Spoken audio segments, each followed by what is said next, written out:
Conjoined twins navigate life's ups and downs together. But when they set out to pursue individual dreams, their unbreakable bond is put to the ultimate test. Welcome back to Movies Explained. Today's film is a 2003 comedy titled Stuck on You. The movie begins by giving us a glimpse into the daily lives of conjoined twins Bob and Walt Tenner in Martha's Vineyard. The twins try to live as normally as possible, starting their day with a light workout before going jogging. Bob and Walt run Quickie Burger, a diner in Oak Bluffs on Martha's Vineyard. They guarantee free meals if orders are not completed in 3 minutes, showcasing how skilled and in sync they are. A group of men from the neighborhood decide to test their capabilities by placing a large order. Walt confidently claims they can fulfill the order with their 3 hands tied behind their backs, and they get to work. Meanwhile, Mimi asks Rocket, a mentally challenged young man, to serve the drinks. With only a few seconds left, the food is prepared and served, disappointing the men who doubted them. Walt then notices a picture of Mei Fong, a girl from California with whom Bob has been in a long-distance relationship. Bob has never met her in person and hasn't told her he is a conjoined twin. Walt is skeptical about Mei Fong's identity, joking that for all they know, she could be a 60-year-old circus freak. Later, a couple acts mean towards Rocket after he gets their drink order wrong. During the quarrel, the drink spills all over the lady, and they demand to speak with the owner. The man rudely orders them to keep the freaks in the back.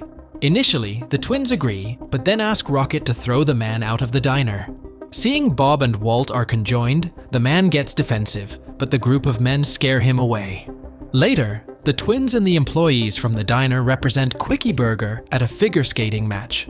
While celebrating at the bar, they come across a new girl, Debbie.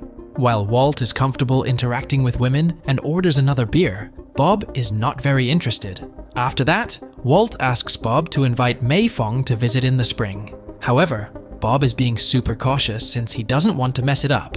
Seeing Bob chicken out, Walt urges him to go talk to Debbie. Bob nervously approaches Debbie, but fumbles his words and quickly retreats, embarrassed by his failed attempt.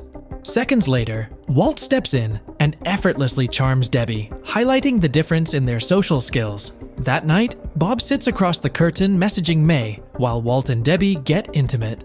The next day, Walt is preparing for his one-man show, when Bob asks him if he's nervous about his performance. Walt explains that he's been doing it for 9 years, so he's gotten over his fears. Just then, Bob gets a panic attack, but Walt does his best to calm him down. On stage, while Walt confidently performs, Bob is a nervous wreck. He has stage fright and is sweating profusely. After the show, Walt receives a round of applause from the audience and his friends. When asked what he's going to do next year, Walt seems a bit reluctant to share, but Bob breaks the news that he wants to do a musical version of Bonnie and Clyde. Later, during a walk, Walt reminisces about the time they found out they couldn't be separated and made a pact not to hold each other back, deciding to do everything together. Trick-or-treating, boxing, baseball, you name it. The twins even became prom kings together. During this walk, Walt confesses his aspiration to be an actor, which doesn't surprise Bob. Bob quickly apologizes for his reaction the previous day and promises to be more supportive. However, Walt interrupts him and reveals that he wants to be a real actor and move to Hollywood. This definitely comes as a shock to Bob, and he starts counting reasons why this is a bad idea. Conjoined twins from Martha's Vineyard can't star in movies, nor can they ever get nominated for an Oscar. Walt seems rather disappointed by Bob's words. In a desperate attempt to convince Bob, Walt mentions that Hollywood is in LA, where Mei Fong lives, but Bob is still reluctant to meet her in person. Walt also points out that since Bob has most of their liver, Walt is aging faster than him. He asks Bob to support his dream, saying that even if they fail, he'd be happy knowing they tried. Finally, Bob agrees, and they rush back home, singing with arms linked. Later, the whole town gathers to see them off, and soon the twins arrive in Hollywood. After finding a place to stay at the Rising Star Apartments, their next task is to get Walt into a casting agency. That afternoon, the twins are out in the sun, tanning, when they meet April Mercedes, a beautiful and ambitious actress currently working as a lingerie model. Walt tells her that they're from Massachusetts and that he's here to become an actor. She tells them about a newspaper called Backstage West that lists all the open casting calls. One of the roles requires a tall, handsome, and distinguished actor to play Robin Hood for the new millennium, and Walt is convinced he's the man for the job. However, during the audition, the director mocks them and laughs in their face. The second audition requires headshots and a list of credits, which Walt forgets at home. After several failed auditions, Walt feels disheartened, but Bob consoles him with sarcasm and urges him not to quit, revealing that he has a plan. The next morning, Plan A is to get a car, while Plan B is to get Walt an agent. Soon, they arrive at the Golden Tinsel retirement home, where they meet Morty O'Reilly, the only agent who gave them an appointment. Morty claims he only represents actors who are truly committed to their craft and then asks for a $200 service fee. After bargaining the price down to $100 and a 25% share, Morty agrees to help them. On their way back, Walt notices Meryl Streep at a restaurant, and the twins go over to say hi. After an awkward conversation about the time Meryl Streep stayed at Martha's Vineyard for a movie, the twins are about to leave when Meryl claims she remembers them and mentions the Homecoming '87 game, a game that the twins were a part of. Apparently, Bob was the one who scored the winning touchdown. The scene changes to the twins and April at the beach, where Walt is busy telling April about their meeting with Meryl Streep, while Bob takes a nap. He mentions that Meryl even offered to do a show with him if they ever decide to go back to Martha's Vineyard. Curiosity gets the best of her, and April asks Walt about their conjoinment and whether they tried to separate. Walt explains that they share a liver, which is mostly Bob's. A surgical separation is risky for Walt, with only a 50-50 chance of survival. Bob would not consent, even though Walt wanted it. The next day, Walt receives a call from Morty informing him of a job in a feature-length motion picture called Pavlov's Dog, and he's supposed to start tomorrow at 9. Thrilled about the job, Walt also mentions that he has set up a date for Bob with Mei Fong. Instead of being happy, Bob is freaking out. Soon, Mei Fong arrives to meet Bob. Walt insists Bob should be honest with Mei, doubting that Bob hasn't told her about them being conjoined. Upon finding out the truth, Walt gets upset with Bob, believing he's ashamed of him. Just then, Mei shows up at their door, and the twins come up with a plan to escape through the window and sit in the car to hide their conjoinment. Mei feels a little awkward about Walt's presence and asks Bob why he never mentioned his brother. Bob mentions dinner reservations, but they end up at a drive-thru to get food since there are no reservations available. Later, the twins and Mei sit in the car, making small talk about movies and their trip to California. Given how awkward the situation is, Bob decides to come clean about being conjoined with Walt. However, just as he's about to reveal the truth, Mei gets a panic attack, assuming that Bob doesn't like her in person. After calming her down and reassuring her, they decide to watch a movie together. Bob apologizes for Walt tagging along, but Mei seems to be fine with it. The three of them manage to enjoy the movie, easing some of the initial tension. Later, while dropping Mei off at her place, Bob musters up the courage to kiss her, and she responds positively. Bob is thrilled by the experience, feeling a sense of relief and happiness. The next day, Bob and Walt arrive at the set without knowing what the movie is about. Meanwhile, Cher, a leading actress, is throwing a tantrum about starring as a sassy lawyer who uses DNA evidence to free wrongly convicted minorities in a primetime TV show called Honey and the Bees. Her manager, Howard, claims there's no way out since she's bound by the contract. Their argument is interrupted when the twins show up, looking for directions to stage 32, which is across the street. Stunned to see another superstar like Cher, Walt eagerly asks for an autograph. However, Cher, frustrated and uninterested, denies their request.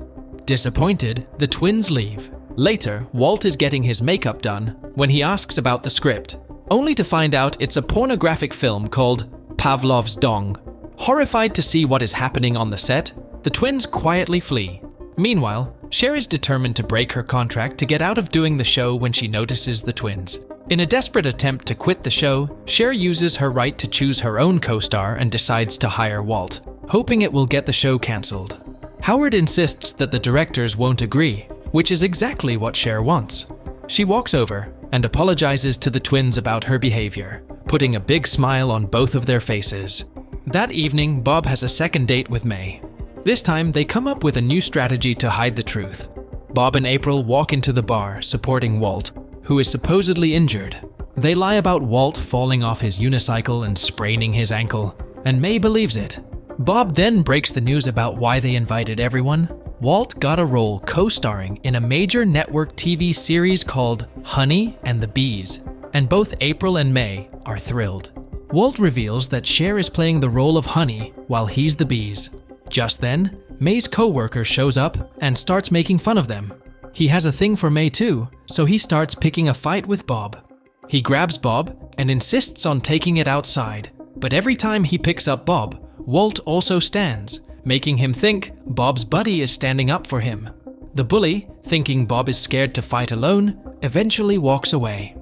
On the dance floor, Bob starts to feel guilty about lying. After April and May go to the bathroom, the bully shows up again and pushes the twins from behind, trying to start a fight.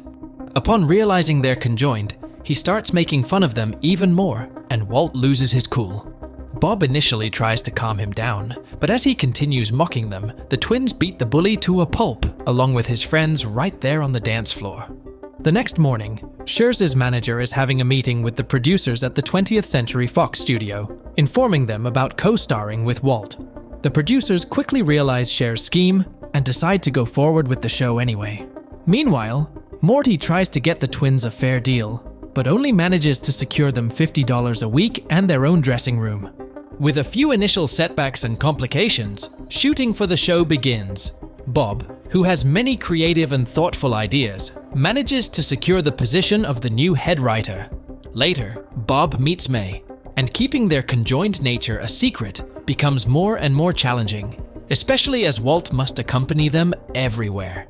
This time, Bob comes up with a clever solution by pretending to be sick, while Walt disguises himself as a giant teddy bear. Meanwhile, after compensating for Bob's presence by keeping him out of the camera frame and using blue screen effects, the show becomes a surprise hit, and Walt becomes famous. Back at Martha's Vineyard, everyone is thrilled to see Walt thriving in his acting career. One day, May shows up unannounced to meet Bob. She enters the room and finds the twins in bed together. Seeing this, she mistakenly concludes that they are a gay couple rather than brothers. Despite Bob showing her that they are indeed conjoined twins, she is shocked by the lie and runs away.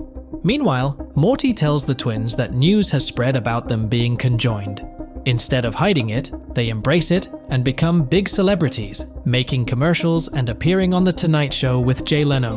While Walt enjoys the success, he realizes that Bob is unhappy and misses May. Knowing that Bob needs to be independent to be happy, Walt insists that they undergo surgery to be separated. However, Bob is still reluctant to go through the surgery. As a last resort, Walt starts acting wild and crazy. He gets drunk, steals a woman's purse, and gets arrested for drunk driving. Even though Walt was the one drinking, Bob gets the hangover because they share a liver. Bob even had to get jailed, since technically he was the one driving, and blew the highest when doing a breathalyzer test. The next morning, after being released from jail, they continued arguing about the surgery and even began fighting near the police station. Bob eventually agrees to the surgery. The night before the operation, May comes back and apologizes to Bob for leaving. He tells her about the separation surgery. Even though she doesn't want them to go through with it, he says it's for the best. After saying their goodbyes and about to drive away, Morty swings by in his wheelchair to tell them their show, Honey and the Bees, is the #1 rated show, and begs them not to go on with the surgery. But even this news doesn't stop them from completing this long-awaited separation. At the hospital, May and April wait anxiously for hours until the doctor arrives and tells them that the surgery went well. May and April head to the recovery room, where for the first time, Walt and Bob are seen separated after being stuck together their entire lives. After their recovery, the hospital staff escorted them out in a wheelchair. Having been stuck together for so long, it takes some time for Bob and Walt to get used to being separated. They continue their lives where they left off, with Bob going to see May at her house, and Walt being greeted at the movie studio by colleagues who are excited to see him well. Bob and May, who are small-town people, move back to Oak Bluffs. However, Bob finds it hard to be separated from Walt, both physically and emotionally.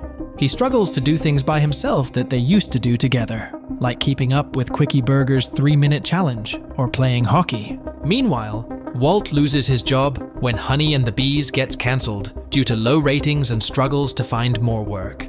Feeling lost and sad without Bob, he talks to Cher about what's best for him. Realizing he misses his brother and their old life, Walt decides to move back to Oak Bluffs. A year later, Walt and Bob are happily running the restaurant together again. Bob and May are married and expecting a child, bringing a new sense of joy and fulfillment to their lives. The separation, while initially challenging, ultimately brings the brothers closer as they find new ways to support each other and cherish their bond. The twins continue to pretend that they are still conjoined by using Velcro clothing to stick together. Walt enjoys acting in local plays, including a musical where he and Meryl Streep play Bonnie and Clyde. Despite their physical separation, the bond between Bob and Walt remains as strong as ever, allowing them to pursue individual passions while maintaining their close relationship. Thanks for watching. Like and subscribe for more videos.